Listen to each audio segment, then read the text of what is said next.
Sorry, I got a foot problem. What happened then? You got a cramp or Nothing, something? mate. Was that a cramp? No. All good. Well, we're here on the preview show on the official, unofficial podcast of the Melbourne Demons. Fire up. Certainly no fancy intros this year in 2025 because there's nothing really to get excited about. No, I don't want to be too dark, but I've got Benny Corcoran with me, also known as Struggo from now on. How are you? Yeah, good. Up and about. Excited to have the game down here. Yeah. Okay. Very fired up. What are you excited about, mate? Well, I'm just excited about catching up with some people and not having to travel so far, and they travel down here. So that's good. Yeah. But, that's very nice. And the city's buzzing. Obviously, they're expecting a win. So let's go down there and lose. Oh, it's going to be great to play them in the form. There's absolutely no doubt about that. Now, for the people who will be watching on YouTube later, we've got Darker here who cannot for the life of him figure out how to use Riverside. It's probably not his fault, but he just wrote in the comments, he's a ghostwriter, Struggo, and he just wrote in the comments, great to be here. So it's great to have you, Darker. He can hear us and he can see us, I think. And he's just going to be typing away in the background with just a black screen. and he's just let us know that he's a media teacher, and you'd expect him to get his shit together in this instance, but whatever. We're just going to have to get him in the background. I'm sure we've been giving us plenty of material. Of course. Now, for the listeners' sake, we've been trying to brighten it up in our thread between myself, Nuggo, and Marca, and of course Adzi. But we've got new nicknames, Struggo, and I've said that about 5 times, so clearly that's your new nickname. So we're embracing the darkness a little bit. So you're Struggo. Darker is clearly darker because of the bomb that Adzi dropped on last week's show. Yep. And what did you go for? What was I? Darksy. Yeah, Darksy. Yeah, I think Darksy works. Yep. And Adzi is Flatty Adams or Flatsy. Flatsy. It's great. 0-3. So look, we're certainly trying to lighten the mood somehow. Okay, so tomorrow night, it's a tall order. It's a tough task. Geelong 1-2 got beaten by St Kilda, but weirdly St Kilda are a bogey team for them. And of course, last week, Darker's gone. He's had enough. He's probably had enough, and that's absolutely fine. But last week, Geelong getting done by Brisbane. It was a great comeback from Brisbane. Geelong didn't get pipped by too much, but it just has all the hallmarks, I hate to say it, of Melbourne rocking up tomorrow night. I hope we put in some type of performance, but it's tailor-made for Geelong, and I said it off the top just to play them into a bit of form. Yeah, I agree. I'm not expecting anything less than a walloping. Really? Let's be real. Well, we've been smashed by 10 goals the last 2 weeks by bottom 6 teams, I think, last year. So it's not looking great. And they were very, very good for a half and a bit against Brisbane at home. So it's not necessarily a bad loss. Like the St Kilda one was a bit off. Obviously, that's a weird bogey team to have, but you cop that. But I went to go and get Fuck Stadium round 1, and saw them absolutely pants Freo. I mean, everyone was expecting Freo to be good this year, so it was interesting being there and just seeing them up and about. So I'm expecting a similar experience because that day I was bleeding purple. Yes, of course. It's so early in the season, but you're absolutely right. The last 2 weeks have knocked the stuffing out of most Melbourne supporters.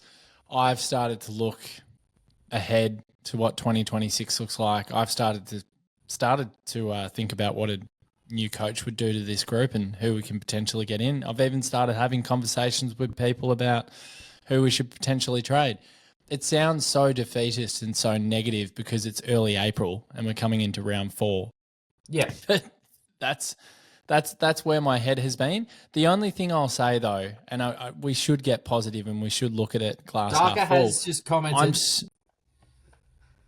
It's so early. He's right. Yeah, he's right. It is so early.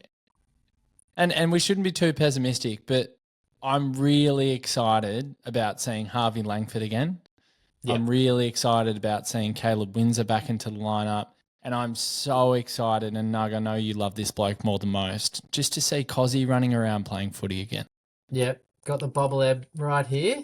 So he's up and about.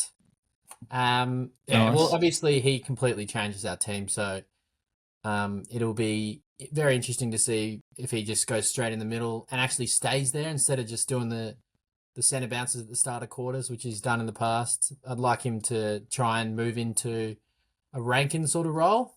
As silly as that sounds, maybe because we need goal kickers. But Oh, he yeah. we needs people in the middle. I think the middle is probably our biggest problem.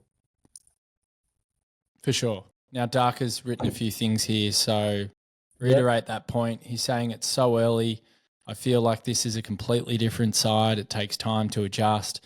This is a really good point. Kozzy owes us. Absolutely, Kozzy owes us. If Kozzy was in the team, we would at least have one win on the board, and we all know what that game is. That's the opening round against GWS, which is so eerie thinking back on it now. It's so weird. And then he said, I miss McVee. It means that Rivers can be a full-time mid. Another great point as well, because Rivers, Riv Dog as we like to call him, he trains in the midfield group the whole preseason, and then suddenly a few troops go down, Andy Moners Wakefield being one of them as well, and he's shifted to the back line. And the back line's been under so much duress and so much pressure because our midfield of Petrarca, Oliver and Viney, throw Gorney in there as the ruck, mate, they have been awful. -12, -12 and -16 in clearance in the first 3 rounds. They have been battered. And I've been saying this to a lot of people who are looking for a little bit of therapy and what's going wrong. And honestly, my biggest thing at the moment, it's on them. Our senior players have fucking let us down in the first, I wouldn't say the first round, but I'd say the last 2 weeks, Nuggo, they have been, sorry, Struggo, they have been awful. Yeah, I agree, Darksy. It's been just a bit almost confronting to see them play against your Rouse and Andersons last week, who it just looked like they've taken over the comp now, and they're the A grade players now, and our players sort of looked B to B plus. I think Clary still had 30 or something, but Rao was so superior. He was unbelievable. Like the way he's just bursting out of the contest, didn't expect that from him. I think I need to start watching more Gold Coast games because that was awesome. Like that was actually awesome footy. But yeah, it is just a bit disturbing that our supposed A graders that are getting paid so much that looks like the next generation has just gone past them. And it is, as we say, it is early stages, and I think we just need a better mix maybe in the midfield. Get some younger people like Kozzy in there who can really do some damage and get some clearances because the old boys aren't seeming to do it at the moment. Goody alluded to it in his presser that they'll probably give the elder statesman another go. So those familiar names that have been there under his tutelage, they'll be in there. So all the old boys trying to redeem themselves. Because he floating through there and maybe someone else just to mix it up. Certainly not Ed Langdon because that hasn't worked. And that was one of the very few positives I thought from the game against Gold Coast where Ed was back in his natural habitat on the wing and he actually played okay. And I know not many players were a pass mark in that game, but it just felt like we got a little bit more out of him in that position. So please just keep him there. Darker says Rao was bonkers. Didn't know that he had that burst in him, so dynamic. Seriously, though, Rao was taking the piss. The way he was swiveling his hips, I was like, I haven't seen this bloke before. He must be eating a lot of grass at the moment because he was awesome. But let's not make it about Gold Coast. Humphreys surprised too. Yeah, Humphreys, far out. What a player. He's a jet. I was onto him last year. I think Kingy was pumping him up and I thought, I actually think Kingy's not a bad analyst. So I started watching Humphreys and I was like, fuck yeah, he's amazing. Who's in the gun for you, Nug? Strug. Who's in the gun? Like Fritsch has copped a lot of crap and you know what? Deservedly so. But who's annoying you at the moment that needs to lift? Well, I was pretty steadfast in my thoughts around Fridge. I think we just need to keep him, and I actually think he tried a lot Mm, harder last week. He's out of form. Like true. he clearly lost touch. But he was trying to work his way into it, and the goals will come, I think. So I think stick it out with him. Um, the people in the gun, well, I know a lot of Dees fans love Rue, and I don't mind him, but I just think he needs to definitely lift. If he otherwise he Oh yeah. has to have a go down in the twos because I don't think he's shown enough to just be a walk-in starter.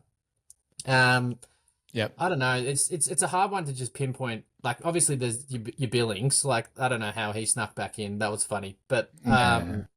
he just He's not even worth talking about though. yeah, I know. Yeah. Like, Well, I don't want to rip into too many players to be honest, but it was just the whole team just really needs to have a good hard look at themselves and try and figure this shit out because it's just looking awful at the moment. it just looks confused. It's a team that isn't in sync. I think the Yeah. perfect word that I used and a few others, and Scotty said it, and everyone's saying we just don't look cohesive. We like from defense through to midfield through to the forward line, there is just a complete and utter lack of connection. Like it is just so frustrating. So Marca makes a good point here. Sorry, Darker. I've got to get used to these new names. He said, I just couldn't believe our body language from half time just before the bounce. They all looked depressed. Maybe I'm looking into it. I like that. That's abstract. That's No, different he from says Darker. We no expect those connection things. equals no confidence, which is a good call.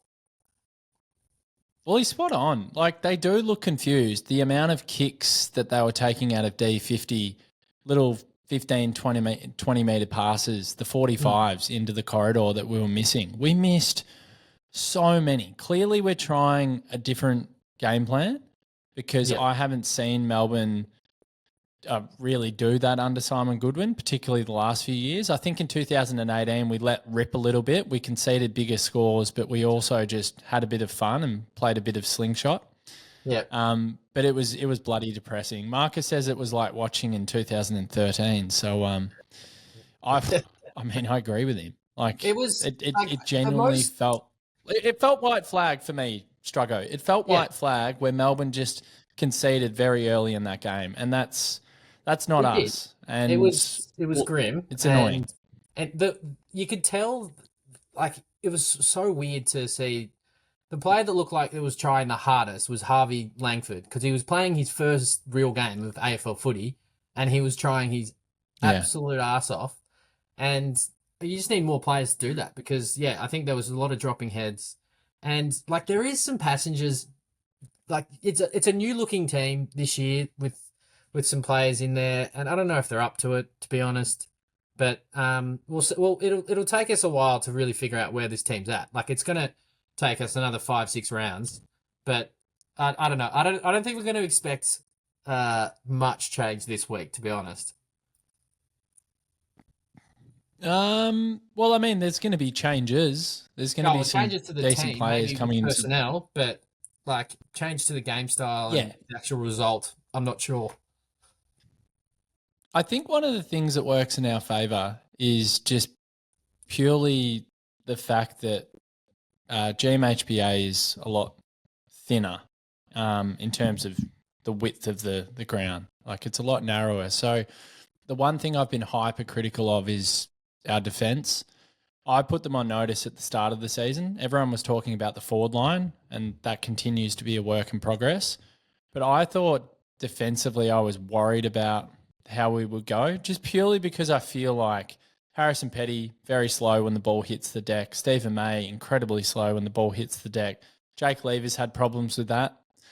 They're all aerial specialists. So Yeah. the best way to beat Melbourne is to beat them on the floor. And I think we've been absolutely taken to the cleaners in that department in the last 2 weeks. And then we just get sliced up in transition because so many of our players, when they're running back towards goal, are just like they're slow. Like Salem looks like he's running in quicksand. Yeah. And he's He's one never been example of super quick, plenty. but No. So again, that's just a massive issue for me. I think tomorrow night, thankfully, we're playing on a ground where Hopefully we won't have as many issues in transition because it's not as wide a ground and there won't be as much space for the opposition. So that gives me some semblance of hope that from a defensive standpoint, we might actually be able to try and contain a team, because we have been anything but last 2 weeks. We have not contained shit. We have been so leaky. It's been so easy to score against us. And I can't remember the last time we actually gave up 2 scores in the vicinity of 120 plus in consecutive weeks. Like, you'd have to go pretty far back, I would have thought. Like, I'm talking 8-9 years maybe. Yeah, probably. That's probably the most grim thing, Struggo. Yeah. Well, it was another thing that stood out was just the fumbling it was perfect conditions at the G last week. Like, it was 22 degrees, sunny, and every single handball received was just fumbled. It was so frustrating, and it just completely stops our run. And then we get too easily sliced up when they turn it over, which felt inevitable last week. It felt like whenever there was a fumble, even just one little fumble in a passage of play, screws up the whole thing. And then they eventually either get a stoppage and then win a clearance, or they just get the intercept. And it kills. It absolutely kills you. So we've got to be clean. And I don't know, maybe if it does rain a little bit tomorrow, it could be good for us because it can lower the standards. Maybe that's why we were all right in round 1, because it was a bit wet. But I don't know. Honestly, I have no idea at this stage. Yeah, it's hard to stomach what's happened in the past fortnight.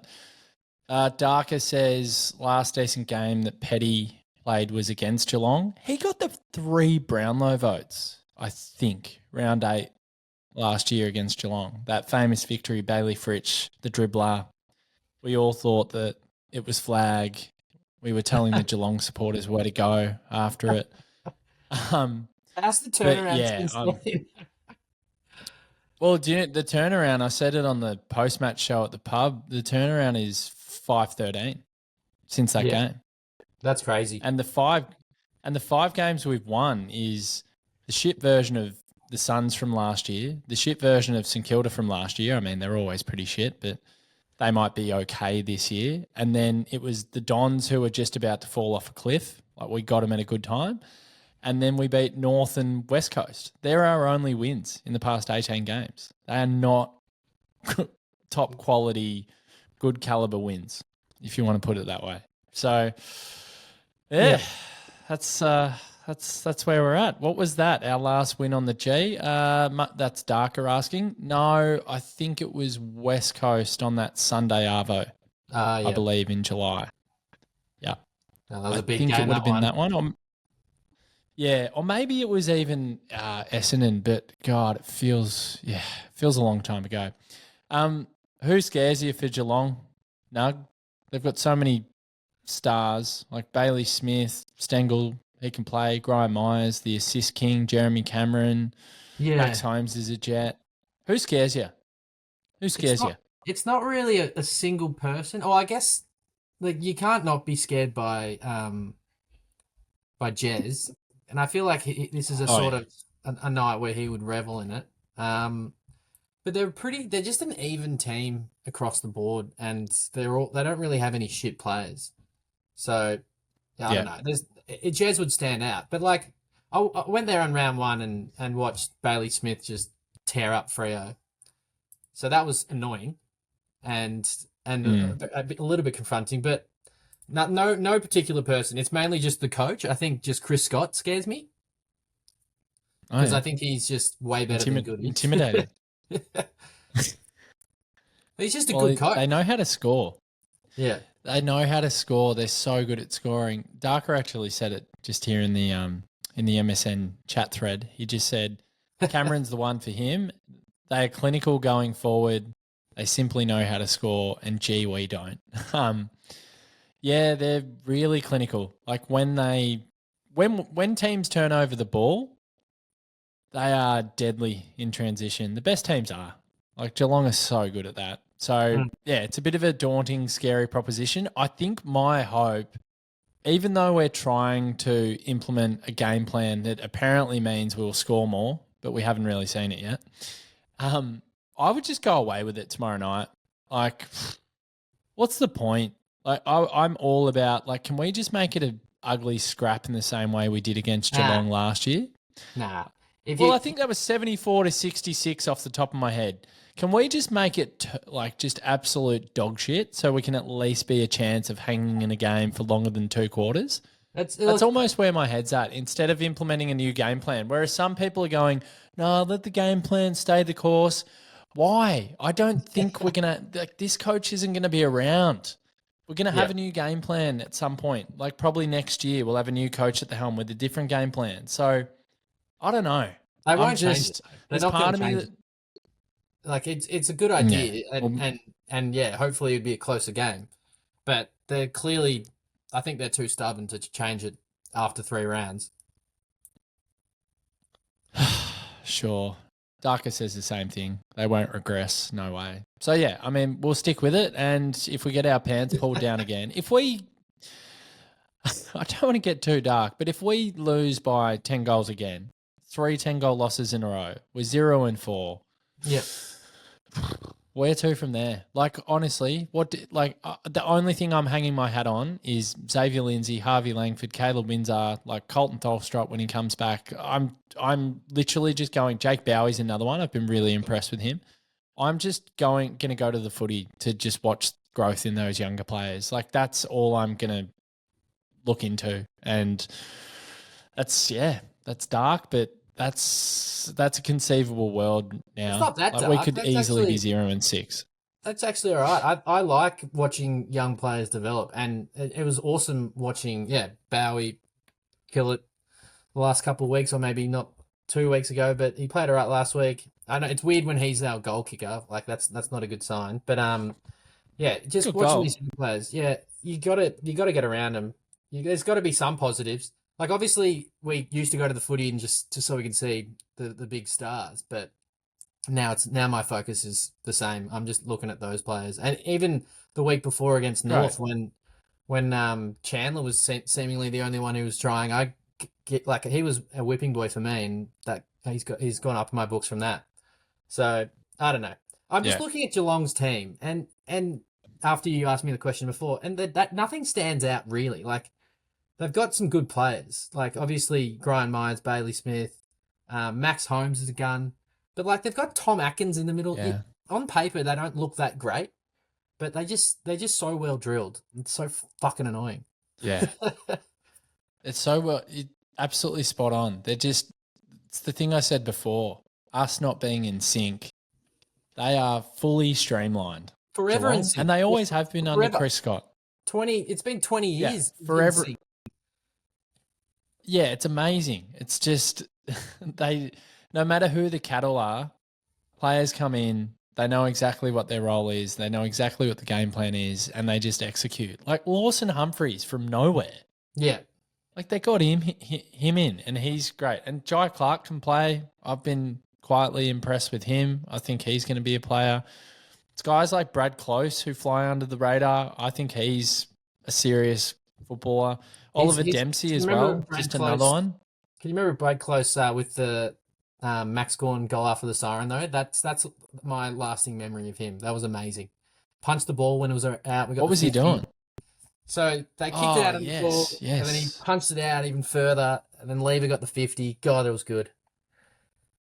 Love that. Yeah, that's a great meme. Darker says Bowie he's a gun. Just back to Darker, he's in the MSN chat room. He says Bowie is officially new boy. See you, Salem. So, I mean, we did have a debate about that last year, and Darker was pretty bullish on Salem being the better option over Bowser, but he's seen the light, so that's good. Well, Marca and then Darker says he just likes a good kick, and that's what Bowie is. He's our best kick, I think. So, it makes sense. I love how he's disputing it now, and he can only comment in the chat room. And he said, "Never said that. I like both." Well, is everyone else going to get the chat as well? Anyway. Henry will kick 3 is his other prediction. Yeah. So yeah, that'll happen. How many? A tough guy with the mic. That was his next one. Kozzy. Let's talk about Koz. Let's talk about Koz. The return. that's a bit of light for us. That's a bit of positivity. He's back. We're expecting big things. He will be like a bull out of the gate. What do you reckon, Nuggo? What's going to happen with Kozzy tomorrow? Well, I Striker. sort of mentioned it before, but yeah, I just think he has to go in the middle. He probably won't be as fit as some of the other players that have played a few rounds, but he needs to start in there and stay in there for a bit. And hopefully he can do his obvious role where going forward and actually being clinical in front of goal, because no one seems to be able to kick a goal at the moment. But yeah, obviously it's very exciting to have him back, and he'll be one to watch. Yeah. How many goals are you tipping for Koz? I'm hoping Stick your for neck like out. a 25 disposal game, which he's probably never had before, and a couple goals. Ooh. All right. What about Darker? Put it in the MSN chat room, please. We'll see what he's got to say. For me, Koz, I actually don't agree with your point about him not being fit. You're just saying like match battle hardened, right? Nah, he's a bull. He's so ripped now. He's an absolute unit. You can't tackle him. You can't tackle him.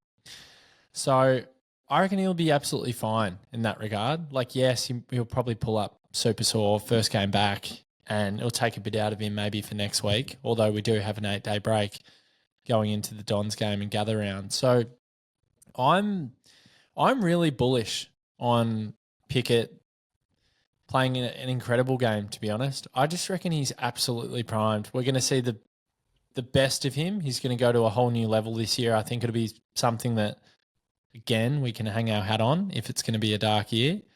And then he'll go to Freo. So that'd be great. But Darker says 22-1, he reckons, 7 score involvements, 8 tackles. Oof. And then you just said 4 weeks, and then Darker said 3 weeks suspension. So, yeah, it's the most frustrating thing about old Koz. He just can't keep his elbows down. But yeah, hopefully he doesn't do that until towards the end of the season. Well, it won't really matter because if we're not in the run for finals, whatever. It's also just the edge to his game, which is awesome. Like if we were playing 20 years ago, he'd be getting off most of the time. Obviously, it's now and he needs to be smarter. But it is so good to watch when he cleans someone up. He's cleaned up Bailey Smith before. Let's do it again. Let's just try and miss the head. That'd be good. Oh, shit, yeah. That'd be good. I mean, he's Byron's nephew, and if Byron played in this day and age, I don't think Byron would play more than 10 games a season. Like, he just wouldn't. Yeah. It wouldn't last. So, yeah. Looking at the ladder, though, here we go. Another one from Darker. Looking at the ladder, though, we're not miles off. It's a long season.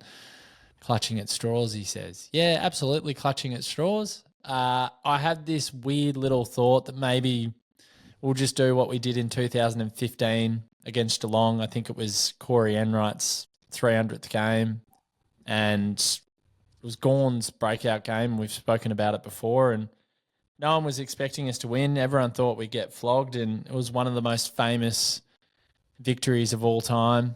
And, yeah, I was just trying to channel a bit of that. Oh, yeah, absolutely it was. Well, I mean, I was there in the flesh, so I'm probably indulging a little bit too much from a personal point of view, but it was incredible.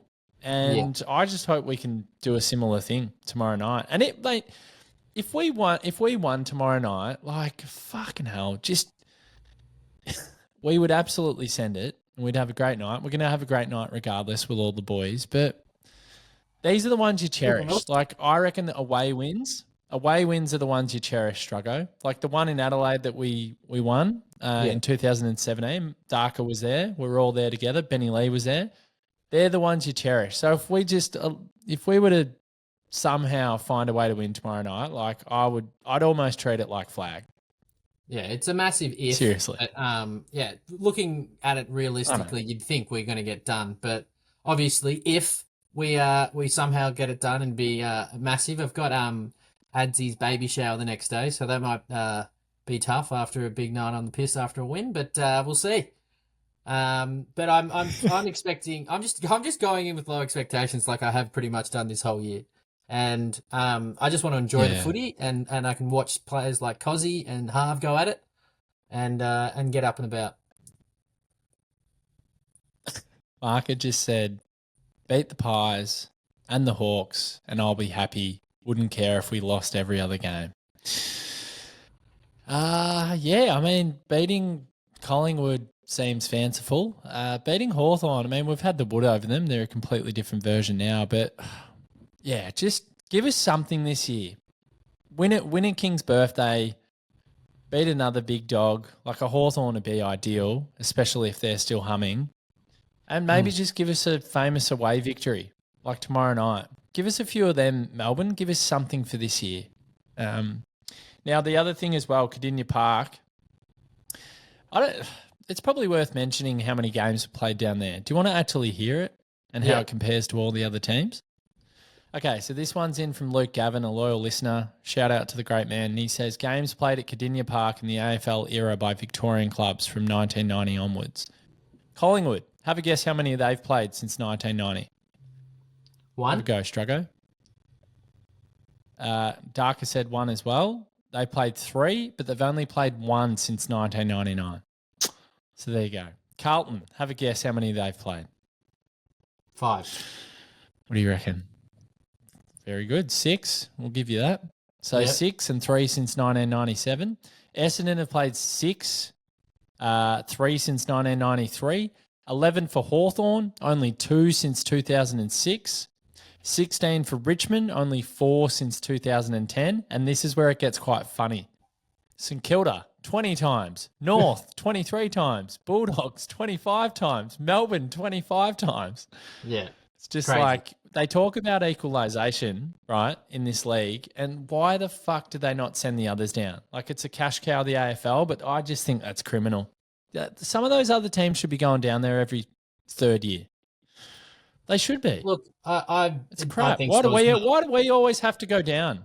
But it's more that we play like, well, how many times have we played them at the G in that time as well? Like, so we probably played them twice as many times down here than we have at the G. So I feel 50 like games against Geelong. Well, Luke's done the research, which is madness. I love this. 50 games against Geelong since 1990, and we've played them at the G only 9 times in the last 20 years. Yeah. That's it. That's ridiculous. It's not good enough. It's actually, I think it's actual horseshit. Like equalisation, the fixture has been a massive concern for everyone over the journey. But man, like Bulldogs, North, us, Saints. Yeah.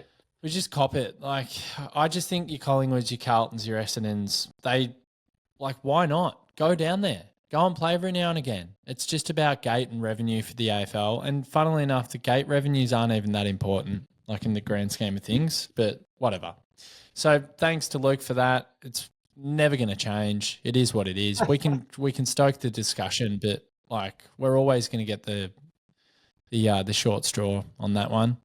Oh yeah. I think the teams are about to come out, Struggo, and then you've got to head off for baby duties. Bath time. So we'll go and have a look what's going on with the teams. And I hope Jake Lever's in because my God, Stephen May looked very old. What was Lever's problem?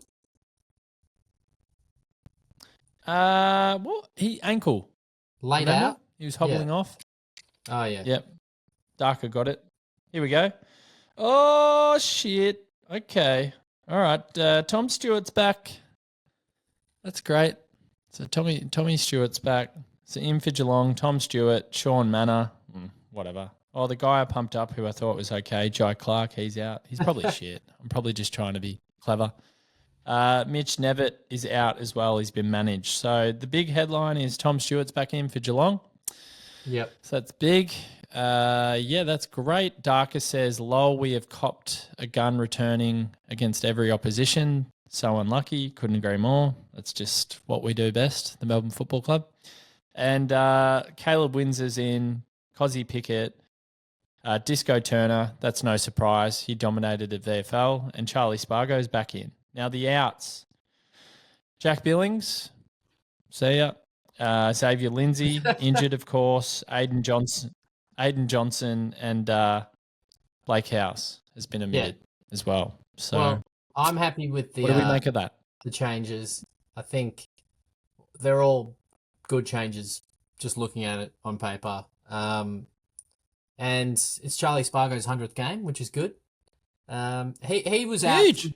with an injury, I think, as well last week. So it's good to get him back. Yeah, obviously Kozzy and Caleb are awesome. So that's a massive positive. And I think Kozzy's been named on the half forward flank, which he'll probably start in the middle. Let's be honest. But yeah, I think Disco's a better option than AJ. I think AJ looked a bit sloppy last week.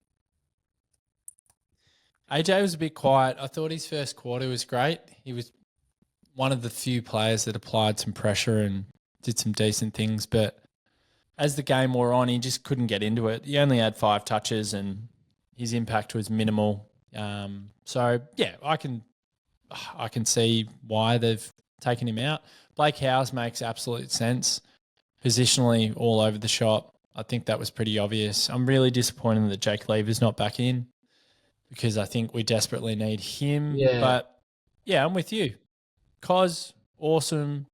Windsor, awesome. And Charlie Spargo, I mean, we cry out for a bit of polish and someone to deliver it inside 50. So hopefully we can get the ball to him in good areas so he can do that. Yeah, he just needs to but get it. It's all about Kozzy for me. Yeah. Yeah, of course. What about Darker? Write a few more of your comments in the MSN chat room. Let us know what you think of changes. Should we read that one out? Yeah, maybe not. Yeah. JB, never again. Oh, I said it. Don't hate AJ. No, of course not. He has a crack. And you just write Lever kills. And Lever does kill because I'm seriously worried about T-Mac, Petty and Stephen May as a trio, if I'm being fair. So, yeah. I think, as you mentioned, it's annoying that Trent Rivers has to stay back. So I think maybe if Lever came in, that could free up him a bit to go in the middle, because I think our old boys need some help, and hopefully, hopefully that can happen soon, because he was looking really good last year in the middle, and just it's a little bit frustrating that people like him have to play out of position. Yep, big time. Darker says, keen to see Lindsay, McVeigh and Lever in the same side. Will change so much. I totally agree. Absolutely agree. And yes, our depth is crook, Darker. I again agree with you. I said it to a few people. I did a few preseason pods and I said, if we have injuries, we won't do much this year. And we've been tested with injuries early in the season. And my God, we are brittle if we lose 2, 3, 4 key players. So, yeah. But anyway, I'm just channeling some weird delusional thought that maybe it's a famous victory tomorrow night. I don't know why. But, yeah, I'm just going to go into the stadium thinking we're a chance. And then, yeah, if it's halfway through the second quarter and we're down by 40 points, so be it. But every single game, even when we were shit, Struggo, I would just walk into the ground like 2012, 2013 areas, and I'd just be like, oh, you never know. Yeah. You never know. I'm just going to do the same thing tomorrow night. No, that's fair. And maybe after a couple of beers when we catch up pre-game, we might get a little bit fired up. We'll see how we go. I'm just looking at it from the lens that of the last couple of weeks, maybe it'll be the same sort of shit, but and especially against a bogey team like Geelong. But anyway, I got to head off and I'll see you fellas tomorrow. Darker, it's been fantastic with the typing. And Darksy, you can wrap this up, mate. And I'll see you fellas down here tomorrow. No worries. Go on the Dees. Beautiful. Get out of here. Thanks, Darker. It's been fantastic, mate. Good on you. See you, boys. All the best. And go Dees. Yeah, looking forward to it. Going into Mordor tomorrow night. To all the Dees fans that are getting down there, enjoy, have fun, and you never know. You just never know in this great game of footy. So, yeah. That was cool, wasn't it, Darker? You enjoyed your input. We love you. And I'll see you at 1:30 when I pick you up in the city. Can't wait. See you later. Bye-bye, everyone.